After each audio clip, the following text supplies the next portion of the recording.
I'm back again, and here's another story for you. It's one that I made up, and it's about how Santa lost his belly. Can you imagine Santa without a belly? Oh my goodness. Now, everyone knows that Santa has a belly that shakes like a bowl full of jelly. But did you ever hear the tale of how Santa lost his belly?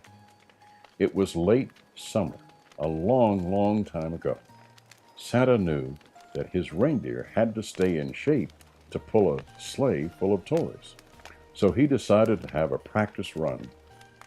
He filled his sleigh with toys, and he had already made for good little girls and boys. Remember, you have to be a good little girl or boy to get presents from Santa. Off he went into the sky with Rudolph leading the way. Well, I'm sorry to tell you that Rudolph had been quite lazy all summer, and his bright red nose was not so bright. On the trip, it went out entirely, and they all got lost that very night.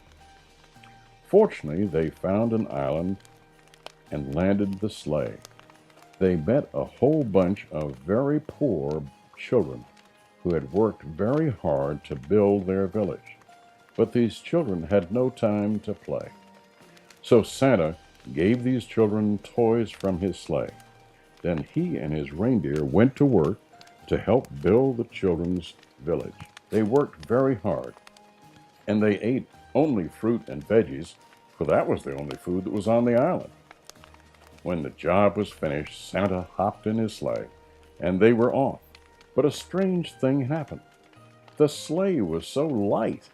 Yes, there were no toys there, but all that work caused Santa to lose his belly.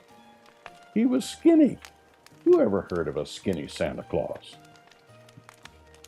The sleigh flew quickly back to the North Pole. But what was Santa to do? His clothes didn't fit anymore. Rudolph knew the answer.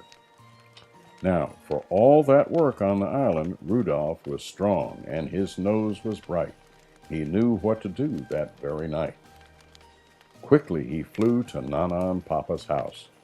He had heard about Nana's famous Gardner icebox cake with ladyfingers, chocolate, and whipped cream. He knew that Santa couldn't resist that.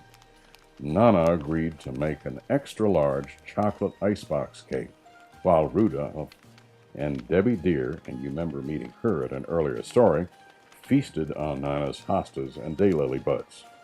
Now soon the chocolate icebox cake was made and in Santa's sleigh, and Nana even threw in 6 boxes of Mayfield's ice cream, half-gallon boxes. In no time at all, Santa had his belly back, and Rudolph's nose shone bright. So if you see a skinny Santa somewhere, tell him to eat some Mayfield's ice cream, because Nana is so busy she doesn't have time to make another chocolate icebox cake.